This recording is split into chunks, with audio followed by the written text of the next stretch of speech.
மனோஜ் அவங்க அம்மாவை கூப்பிட்டுக்கிட்டே உள்ள வர்றாங்க வீட்டுக்குள்ள. அம்மா அம்மா சீக்கிரம் வாமா, சமையல்ல அப்புறம் வச்சுக்கலாம், முதல்ல நான் சொல்றது கேளு.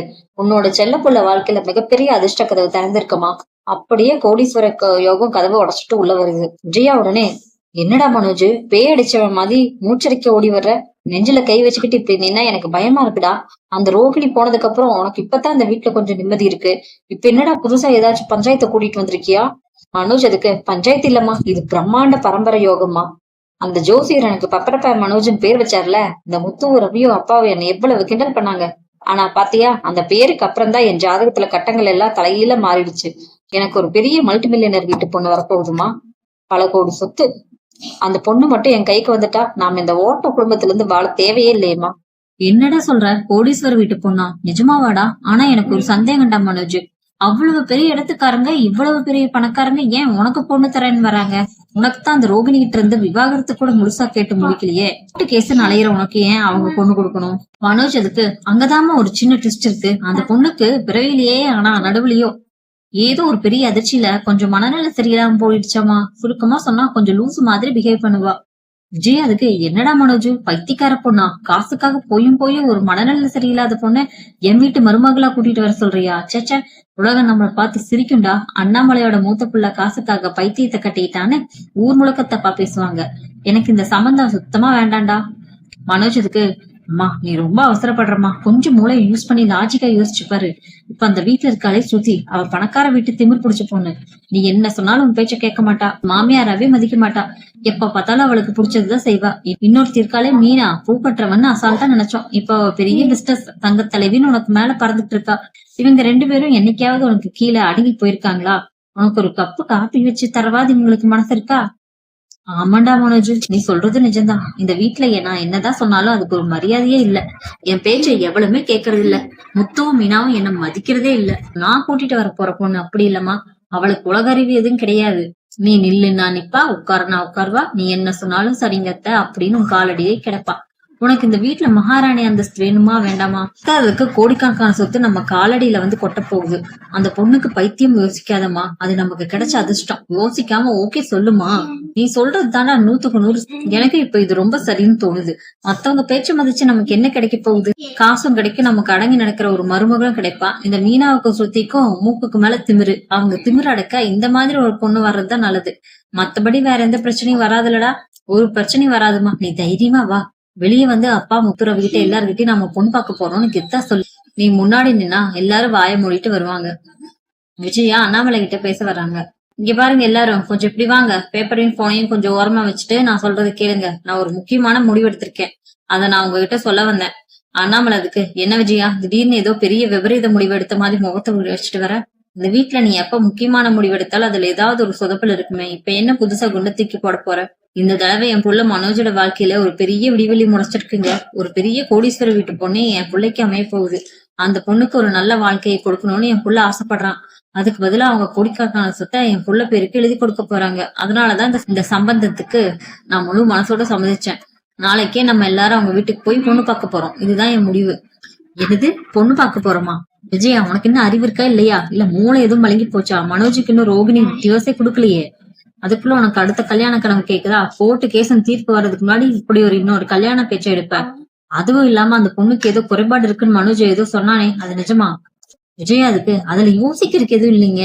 எனக்கு அந்த பொண்ணு ரொம்ப பிடிச்சிருக்கு. பாவம் ஏதோ கொஞ்சம் மனநல சரியில்லாத பொண்ணு.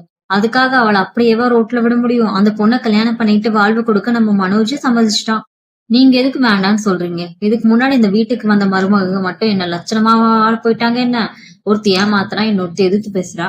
முத்து உடனே, ஆஹா என்ன ஒரு பாசம், என்ன ஒரு தியாகம் உள்ளோம். அம்மா நீ மனோஜ் பத்தீங்களா? இல்ல இங்க இருந்தா கூட்டிட்டு வந்தீங்களா? இங்க பாருப்பா, அப்பாவும் அம்மாவும் நம்ம அருமண்ண மனோஜும் சேர்ந்து ஒரு சூப்பர் டூப்பர் பிளான் போட்டாங்க. அவங்க கோடீஸ்வரம் ஆக்குறேன்னு சொல்லிட்டாங்க. அப்புறம் என்ன, காசுக்காக பைத்தியத்தை கூட கல்யாணம் பண்ணிக்க தயாரா இருக்கா நம்ம பப்பரப்பா மனோஜ். ஏய் மனோஜ், உனக்கு வெக்கமா இல்லையாடா? காசுக்காக ஒரு பாவப்பட்ட பொண்ணோட வாழ்க்கையை வச்சு விளையாட பாக்குற? மனோஜ் அதுக்கு, டேய் முத்து, சும்மா தேவையில்லாம வாய்க்கு வந்தபடி பேசாத. நான் ஒரு பாவப்பட்ட பொண்ணுக்கு வாழ்க்கை கொடுக்கணும்னு நல்ல எண்ணத்துல நினைக்கிறேன். அவங்க வீட்டுல அவளை பாத்துக்க ஆள் இல்லைன்னு கவலைப்படுறாங்க. உனக்கு எரியுது? எப்ப பார்த்தாலும் என் வாழ்க்கையில மண்ணாளி போடுறதே உனக்கு வேலையா போச்சு. ரவி அதுக்கு, சும்மா தியாகி மாதிரி பேசாதானே. வாழ்க்கை கொடுக்கறியா இல்ல அவங்க வீட்டு சொத்தை எப்படி அமுக்கலான்னு பிளான் போடுறியா? உன்னோட பழைய ஹிஸ்டரி இந்த வீட்டுல இருக்க எல்லாருக்கும் தெரியும்னு முதல்ல கடையை உருப்படியா நடத்துற வழியை பாரு. விஜயா உடனே டே ரவி முத்து வாய மூடுங்கடா, உங்ககிட்ட யாரும் இங்க சம்மதம் கேட்கல. இந்த வீட்டுல பெரியவங்க முடிவு சொல்லிட்டேன். நாளைக்கு காலையில எல்லாரும் நல்ல துணியை போட்டு கிளம்புறீங்க, அவ்வளவுதாங்கிறாங்க. எல்லாரும் சேர்ந்து ஒரு பங்களா வீட்டுக்கு பொண்ணு பார்க்க போறாங்க. மனோஜ் அவங்க அம்மாட்ட, அம்மா பாத்தியாமா, இதுதான் நான் சொன்ன வீடு, எப்படி இருக்குது, கோட்டையாட்டு இருக்கு பாத்தியா, எவ்வளவு பெருசா இருக்குன்னு. ஆமாண்டா மனோஜ், ரொம்ப பெரிய வீடா இருக்குடா, அரண்மனை மாதிரி இருக்கு, சினிமால வர வீடு மாதிரியே இருக்குடா. என் புள்ள இனிமே இந்த வீட்டை வித்து மாப்பிள்ளையா, நினைச்சாலே நெஞ்சு பெருமிதத்துல பொங்குதுடா. ஆமா, இந்த ஒரு வீட்டுக்கு நான் மட்டும்தாம்மா இனிமே ராஜா, எல்லா சொத்தும் காரும் பங்களாவும் எனக்கு தான். இந்த முத்து காருக்கு முன்னாடி நான் 4 கார்ல வந்து நிப்பேமா பாரு. ரவி உடனே, அண்ணன் கதவுக்கு வெளியே நின்னு கோட்டை கட்டினது போதும், முதல்ல உள்ள போய் பார்ப்போம், அதுக்கப்புறம் உன்னோட கோட்டைக்கு கொடியேத்தலாம். முத்து அந்த பொண்ணோட சித்தி பார்த்துட்டு, என்ன நீங்களா இங்க என்ன மேடம் பண்றீங்க? அண்ணாமலையோட, என்னடா முத்து, இவங்க உனக்கு ஏற்கனவே தெரிஞ்சவங்களா, என்ன விஷயம்ங்கிறாங்க. ஆமாப்பா, இவங்களை எனக்கு ரொம்ப நாளா தெரியும். முன்னாடி ஒரு நாள் என்னோட டாக்ஸி கார்ல தான் இவங்க சவாரி வந்தாங்க. அப்ப இவங்க பொண்ணு இவங்களை விட்டு நடு ரோட்ல மிஸ் ஆயிட்டாங்க. இவங்க எல்லாரும் பதறி போய் அழுதுட்டு இருந்தாங்க. நான் தான் என் காரை வச்சு ஊர் முழுக்க அலைஞ்சு கஷ்டப்பட்டு தேடி அந்த பொண்ணை கண்டுபிடிச்சு இவங்க கிட்ட பத்திரமா ஒப்படைச்சேன். ஞாபகம் இருக்கா மேடம், நான் தான் அந்த டிரைவர் முத்து. உடனே அந்த சித்தி, ஆமா தம்பி நீங்களா, அன்னைக்கு என் பொண்ணை கண்டுபிடிச்சிருந்தீங்க, இன்னைக்கு நீங்க என் பொண்ணுக்கு வரப்போற மாப்பிள்ளையோட குடும்பமா வர்றீங்க, என்ன ஒரு உலகமாக ஆச்சரியம். ஆச்சரியம்லாம் இருக்கட்டும் மேடம், ஆனா இவன் என் அண்ணன் மனோஜ், இவனுக்கு போய் உங்க பொண்ணை கொடுக்க போறேன்னு சொன்னீங்க, இவனை பத்தி உங்களுக்கு என்ன தெரியும்? தம்பி, என் பொண்ணு ஸ்வேதா எப்ப பார்த்தாலும் இந்த மனோஜ் தம்பியோட கடையை தான் போயிட்டு இருக்கா. அவளுக்கு அவனை ரொம்ப பிடிச்சிருக்கு. அவளோட அந்த சந்தோஷம் தான் எங்களுக்கு முக்கியம். அவ சந்தோஷமா இருந்தா எங்களுக்கு அதுவே போதும். அதான் உங்க அண்ணன் கிட்ட நாங்க இதை பத்தி கேட்டோம். இங்க பாருங்க மேடம், இவனை பத்தி நீங்க முழுசா தெரிஞ்சுக்கிறீங்களான்னு எனக்கு தெரியாது. ஆனா ஒரு பெரிய உண்மையை நான் இப்ப சொல்லியே ஆகணும். இவனுக்கு ஏற்கனவே கல்யாணம் ஆயிடுச்சு. இவன் பொண்டாட்டி இவனை விட்டுட்டு போயிட்டா. இப்ப கோர்ட்ல கேஸ் டிவோர்ஸ் நடந்துட்டு இருக்கு. அந்த டிவோர்ஸ் ஆட வந்தாதான் இவனுக்கு அடுத்த கல்யாணம் சட்டப்படி பண்ண முடியும்.